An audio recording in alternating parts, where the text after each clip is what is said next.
Hello students, Shamim sir চ্যানেলে তোমাদের স্বাগত। আজকের এই ভিডিও ক্লাসটিতে আমি তোমাদের দেখাবো দশম শ্রেণী বাংলা বহুরূপী গল্প থেকে পরীক্ষায় কমন পাওয়ার মতো কিছু গুরুত্বপূর্ণ এসিকিউ প্রশ্ন উত্তর সাজেশন। দেখো, বহুরূপী গল্প থেকে প্রথম এসিকিউ প্রশ্ন তোমরা পড়বে। লাইন তুলে কোশ্চিন: সে ভয়ানক দুর্লভ জিনিস, দুর্লভ জিনিসটি কি? উত্তর লিখবে দুর্লভ দুর্লভ জিনিসটি হলো হিমালয় থেকে আগত সন্ন্যাসীর পায়ের ধুলো। পরের প্রশ্ন, লাইন তুলে প্রশ্ন: শুনেছেন হরিদা, কি কাণ্ড হয়েছে?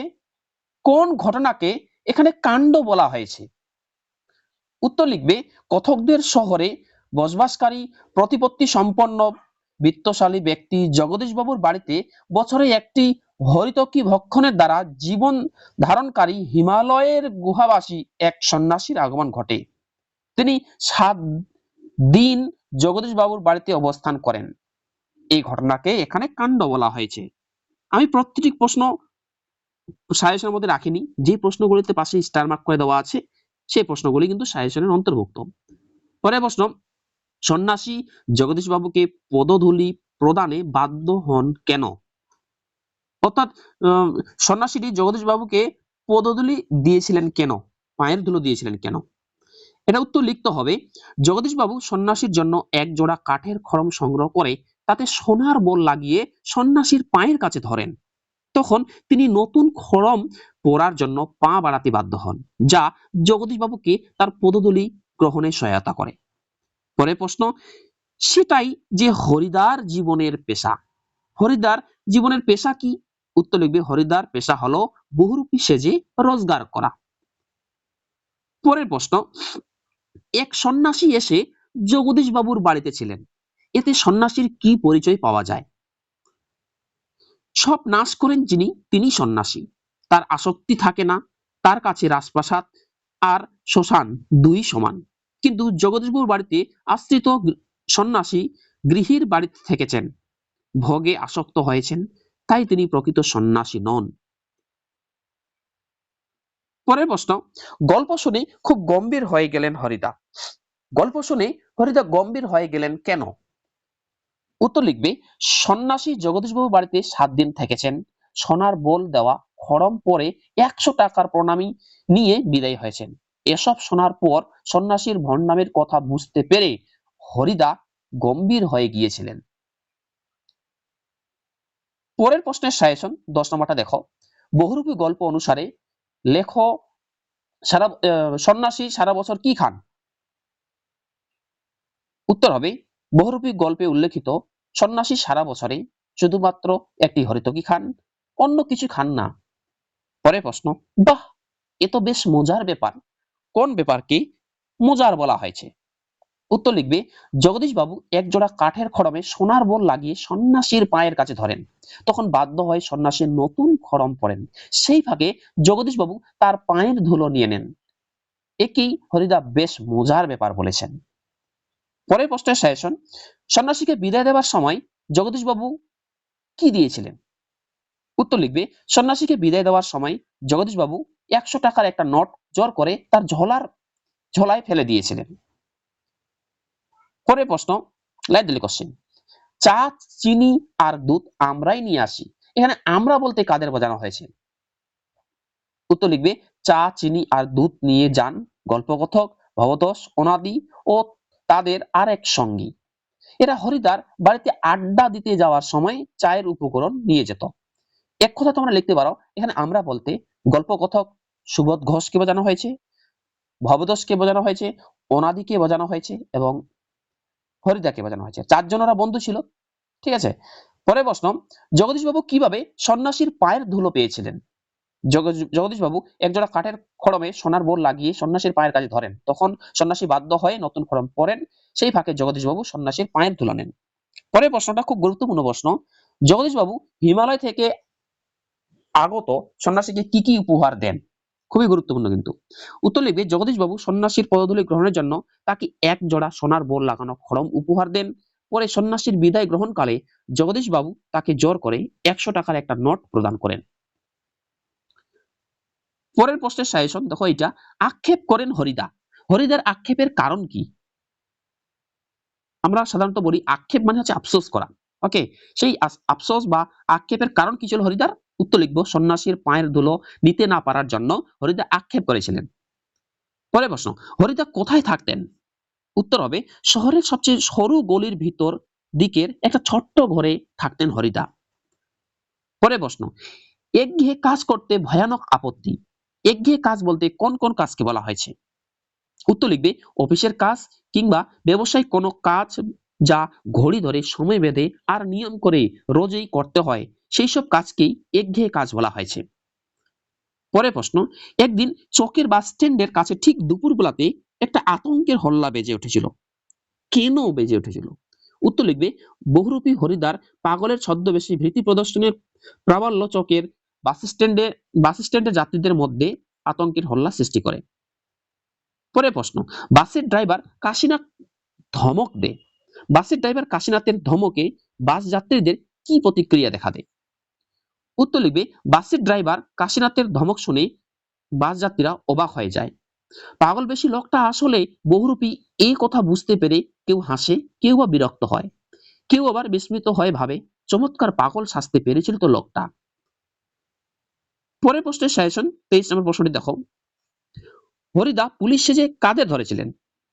উত্তর হবে হরিদা পুলিশ সেজে স্কুলের 4টি ছেলেকে ধরেছিল। পরের প্রশ্ন, স্কুলের ছাত্রদের পুলিশ বেশি হরির প্রকোপ থেকে বাঁচানোর জন্য মাস্টারমশাই কি করেছিলেন?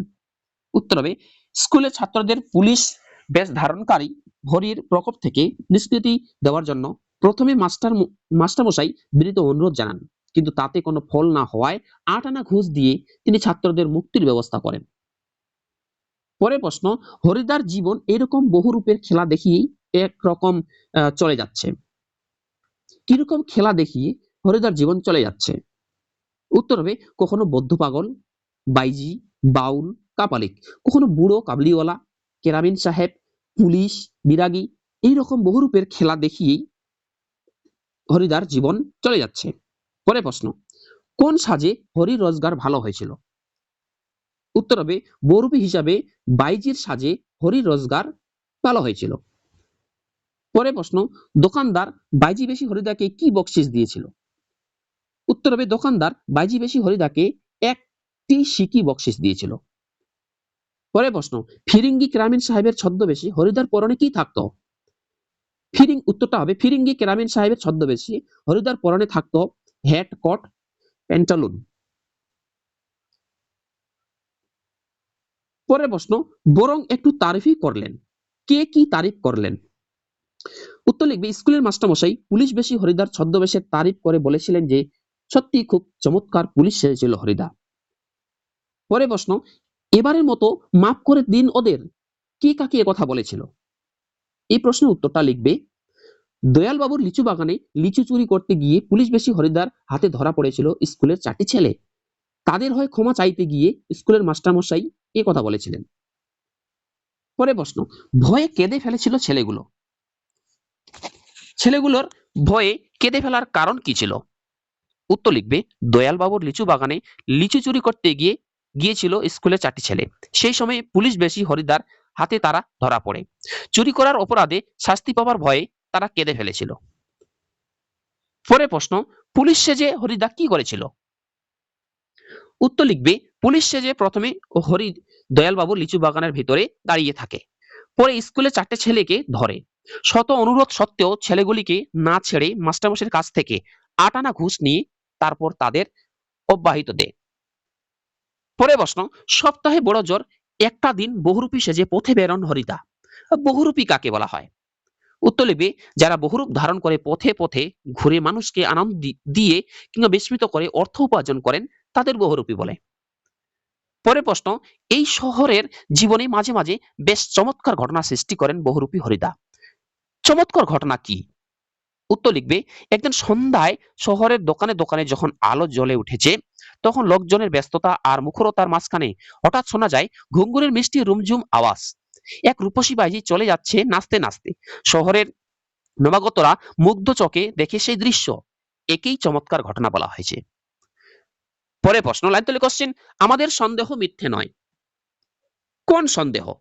উত্তর লিখবে জগদীশবাবুর বাড়িতে আশ্রিত সন্ন্যাসীর কীর্তিকলাপ শুনে হরিদার মনে নতুন কোনো মতলব মাথাচাড়া দিয়ে উঠেছে, এই সন্দেহের কথা বলা হয়েছে। পরে প্রশ্ন, লাইন তুলি কোশ্চিন, তোমরা সেখানে থেকো, তাহলে দেখতে পাবে। কি দেখতে পাবে? উত্তর লিখবে জগদীশবাবুর বাড়িতে গল্পকথক অনাদি ভক্তরা থাকলে বহুরূপী বেশি হরিদার জবর খেলা দেখতে পাবে। পরে প্রশ্ন দেখো 38 নম্বর প্রশ্নটি, একেবারেই যা ঝেলে নেব, কার কাছ থেকে কি ঝেলে নেওয়ার কথা বলা হয়েছে? উত্তর লিখবে বহুরূপী বেশ ধারণ করে জগদীশবাবুর কাছ থেকে বেশ কিছু টাকা ঝেলে নেওয়ার কথা বলা হয়েছে। পরে প্রশ্ন, বহুরূপী গল্পে জগদীশবাবুর সম্পত্তির পরিমাণ কত? উত্তর লিখবে বহুরূপী গল্পে জগদীশবাবুর সম্পত্তির পরিমাণ 11 লক্ষ টাকা। পরে প্রশ্ন, বিরাগীর হাতে কি ছিল? উত্তর লিখবে বিরাগীর ধুলিমলিন হাতে ছিল একটি ঝোলা, সেই ঝোলার ভিতরে আবার একটি মাত্র বই ছিল, শ্রী ভগবদ্ গীতা। পরে প্রশ্ন, পরম সুখ বলতে বিরাগী কি বুঝিয়েছেন? উত্তর লিখবে বিরাগীর মতানুযায়ী পরম সুখ হলো অনন্ত শান্তি ও মুক্তি। সকল জাগতিক সুখের বন্ধন থেকে মুক্ত হয়ে অনন্তের সাধনায় আত্মনিয়োগ করতে পারলেই পরম সুখ লাভ করা যায়। পরে প্রশ্ন, খুব গুরুত্বপূর্ণ প্রশ্ন, 42 নম্বর প্রশ্নটি, লাইন তুলে কোশ্চেন, চমকে উঠলেন জগদীশবাবু। জগদীশবাবুর চমকে ওঠার কারণ কি? উত্তর লিখবে আদর গায়ে সাদা উত্তরীয়, পরনে সাদা থান, মাথায় শুকনো সাদা চুল, ধুলো মাখা পা, হাতে ঝোলা নিয়ে হঠাৎ আবির্ভূত হওয়া এক বিরাগীকে দেখে চমকে উঠেছিলেন জগদীশবাবু।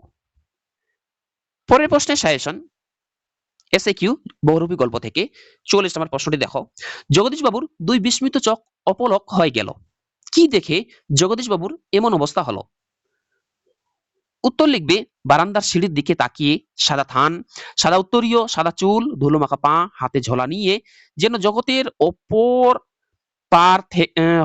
পার থেকে হেঁটে আসা অশরীরী চেহারার অদ্ভুত উদাত্ত শান্ত ও উজ্জ্বল দৃষ্টির আগন্তুককে দেখে জগদীশবাবুর দুই বিস্মিত চোখ অপলক হয়ে গেল। পরের প্রশ্ন, জগদীশবাবুর বাড়িতে যে বিরাগী এসেছিলেন তার পোশাক কেমন ছিল? উত্তর লিখবে জগদীশবাবুর বাড়িতে যে বিরাগী এসেছিলেন তার শরীরের ঊর্ধ্বাংশ ছিল অনাবৃত, সাদা উত্তরীয়তে আবৃত ছিল শরীর, পরনে ছোট বহরের সাদা থান, মাথায় ফুরফুরে শুকনো সাদা চুল, ধুলো মাখা পা, হাতে একটা ঝোলা, আর তাতেই একটি মাত্র বই গীতা। পরে প্রশ্ন, বেকুল স্বরে প্রার্থনা করেন জগদীশবাবু। জগদীশবাবু কার কাছে কি প্রার্থনা করেন? উত্তর লিখবে জগদীশবাবু বিরাগী বেশি হরিদের কাছে তীর্থ ভ্রমণের জন্য 101 টাকা গ্রহণ করে শান্তিদানের প্রার্থনা করেন। পরের প্রশ্ন 49 নম্বরটি দেখো, আপনি কি ভগবানের চেয়েও বড়? বক্তা এ কথা কাকে বলেছিলেন? উত্তর লিখবে সুবোধ ঘোষের বহুরূপী গল্পের আলোচ্য অংশের বক্তা বিরাগী বেশি হরিদা একথা বলেছিলেন জগদীশবাবুকে। পরে প্রশ্ন, এটা আমার প্রাণের অনুরোধ, বক্তা কোন অনুরোধকে প্রাণের অনুরোধ বলেছেন? এই প্রশ্নের উত্তরটা তোমরা লিখবে জগদীশবাবু বিরাগী বেশি হরিদাকে তার বাড়িতে কয়েকটা দিন থাকতে বলেছিলেন, একেই তিনি প্রাণের অনুরোধ বলেছেন। পরের প্রশ্ন, জগদীশবাবু বিরাগীর জন্য কিছু করতে চাইলে বিরাগী কি বলেন? উত্তর লিখবে জগদীশবাবু বিরাগীর জন্য কিছু করার নিবেদন জ্ঞাপন করলে বিরাগী জানান যে বিরাগী যার অধীন, যার কাছে তিনি পড়ে আছেন, তিনি অর্থাৎ ঈশ্বর জগদীশবাবুর চেয়ে কম বড় দাতা নন, তাই জগদীশবাবুর কাছে চাওয়ার মতো তার কিছুই নেই। পরের প্রশ্ন খুব গুরুত্বপূর্ণ প্রশ্ন, লাইন তুলে কোশ্চেন, কিছু উপদেশ শুনিয়ে যান বিরাগীজি। বিরাগীজি কি উপদেশ দিয়েছিলেন? উত্তর লিখবে বিরাগী বেশি হরিদা বলেন, ধন জন যৌবন কিছুই নয়, অসফল সুন্দর সুন্দর এক একটি বঞ্চনা, মন প্রাণের সব আকাঙ্ক্ষা নিয়ে একজনের আপন হওয়ার চেষ্টা করতে হবে, তাকে অর্থাৎ ভগবানকে পেলেই সৃষ্টির সব ঐশ্বর্য পাওয়া হয়ে যায়। পরের প্রশ্নটা গুরুত্বপূর্ণ, পরম সুখ কাকে বলে জানেন? বক্তা পরম সুখ বলতে কি বুঝিয়েছেন? অথবা বিরাগীর মতে পরম সুখ আসলে কি? অথবা বিরাগী পরম সুখ বলতে জগদীশবাবুকে কি বলেছিলেন? এই তিনটি প্রশ্নের উত্তর একটাই হবে। উত্তর লিখবে বিরাগী বেশি হরিদার মতে পরম সুখ হলো জাগতিক সব সুখের বন্ধন থেকে মুক্ত হয়ে যাওয়া। পরের প্রশ্ন, বিরাগীর ছদ্মবেশী হরিদা জগদীশবাবুর কাছে কি চেয়েছিলেন? উত্তর লিখবে বিরাগীর ছদ্মবেশী হরিদা জগদীশবাবুর কাছে ঠান্ডা জল চেয়েছিলেন। পরে প্রশ্ন, লাইন তুলি কোশ্চেন, আমার অপরাধ হয়েছে, কোন অপরাধের কথা বলা হয়েছে? উত্তর লিখবে জগদীশবাবু তার বাড়ির বারান্দা থেকে নেমে এসে বিরাগীকে অভ্যর্থনা করেননি, একই অপরাধ ভাবা হয়েছে। পরে প্রশ্ন, জগদীশবাবু তীর্থ ভ্রমণের জন্য কত টাকা বিরাগীকে দিতে চেয়েছিলেন? উত্তর লিখবে, তীর্থ ভ্রমণের জন্য জগদীশবাবু বিরাগীকে 101 টাকা দিতে চেয়েছিলেন। পরে প্রশ্ন, আমার এখানে কয়েকটা দিন থাকুন বিরাগীজি। জগদীশবাবুর এই প্রস্তাবের জবাবে বিরাগী কি বলেছিলেন? উত্তর লিখবে, জগদীশবাবু তার বাড়িতে থাকার প্রস্তাব দিলে বিরাগী জানান যে বাইরের খোলা আকাশ থাকতে, পৃথিবীর মাটিতে জায়গা থাকতে তিনি বিষয়ের দালান বাড়িতে থাকতে চান না। যদি ভিডিও ক্লাসটি ভালো লাগে ভিডিও একটি লাইক করো, এবং তোমরা যারা চ্যানেলে নতুন এরকম অধ্যায়ভিত্তিক প্রশ্ন উত্তর সাজেশন পাওয়ার জন্য আমার চ্যানেলটি সাবস্ক্রাইব করো এবং পাশের বেল আইকনটি প্রেস করে অল বোতামটি ক্লিক করে দাও পরবর্তী ভিডিও নোটিফিকেশন পাওয়ার জন্য। এগুলি কিন্তু বহুরূপী গল্পের গুরুত্বপূর্ণ এসএকিউ প্রশ্ন উত্তর এবং সাজেশন। এর আগের ভিডিও ক্লাসটিতে অর্থাৎ গতকালকেই আমি বহুরূপী গল্প থেকে গুরুত্বপূর্ণ এমসিকিউ প্রশ্নের সাজেশন দেখিয়েছিলাম, মাত্র কয়েকটি বাছাই করা এমসিকিউ প্রশ্নের সাজেশন। ওই ভিডিও ক্লাসটি তোমরা যদি না দেখে থাকো, এই ভিডিও ডেসক্রিপশন বক্সে আমি লিংক দিয়ে রাখবো, সেখান থেকে দেখে নিবে। এবং তোমরা এই পিডিএফটি তোমরা কেউ নিতে চাও, তাহলে ডেসক্রিপশন বক্সে দেখো লিংক নামে একটি লিংক দেওয়া আছে। ওই লিংকটা ক্লিক করলেও তোমরা কিন্তু ডাইরেক্ট এই পিডিএফটি তোমাদের কাছে নিয়ে নিতে পারবে। পরে প্রশ্ন, বলতে বলতে সিঁড়ি দিয়ে নেমে গেলেন বিরাগী। কি বলতে বলতে নেমেছিলেন? উত্তর লিখবে, বিরাগী বেশি হরিদাস যেমন ধুলো মারিয়ে চলে যান, তেমনি অনায়াসে সোনাও মারিয়ে চলে যেতে পারেন। এ কথা বলতে বলতে তিনি সিঁড়ি দিয়ে নেমে যান। পরের প্রশ্ন খুবই গুরুত্বপূর্ণ, 60 নম্বর প্রশ্নটি। অদৃষ্ট কখনো হরিদার এই ভুল ক্ষমা করবে না।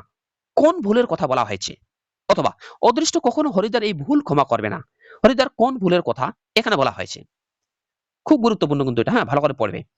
উত্তরটি লিখবে, জগদীশবাবু বিরাগীকে তীর্থযাত্রার জন্য 101 টাকা প্রণামী দিতে চেয়েছিলেন, কিন্তু বিরাগী বেশি হরিদা তা গ্রহণ করেননি।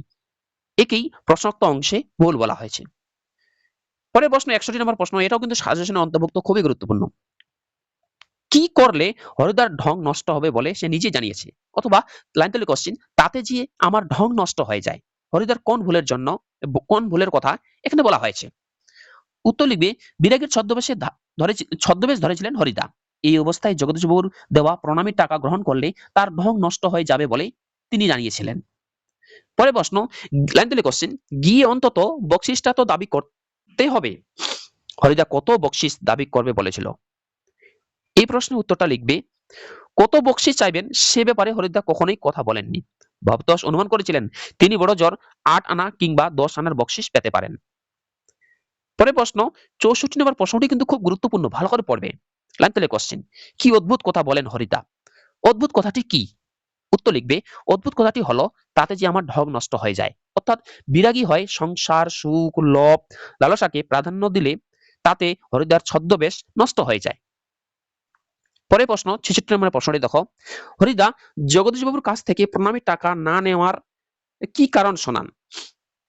উত্তর লিখবে, হরিদা বহুরূপী পেশাবলম্বী হলেও একজন প্রকৃত শিল্পীর মতোই তিনি নিজের অভিনীত চরিত্রটির যথার্থ রূপায়ণের প্রতি বিশেষ রূপে সচেতন। তাই বিরাগী বেশে টাকা স্পর্শ করলে যে তার ঢং নষ্ট হয়ে যেতে পারে সে বিষয়ে তিনি সচেতন ছিলেন। তাই তিনি জগদীশবাবুর কাছ থেকে প্রণামীর টাকা নেননি। পরে প্রশ্ন এবং লাস্ট প্রশ্ন, কি আশ্চর্য, চমকে ওঠে ভবতোষ। ভবতোষের চমকে ওঠার কারণ কি? উত্তর লিখবে, বিরাগী বেশে হরিদাই গিয়েছিলেন জগদীশবাবুর বাড়ি, এ কথা জানতে পেরে আশ্চর্য হয় ভবতোষ।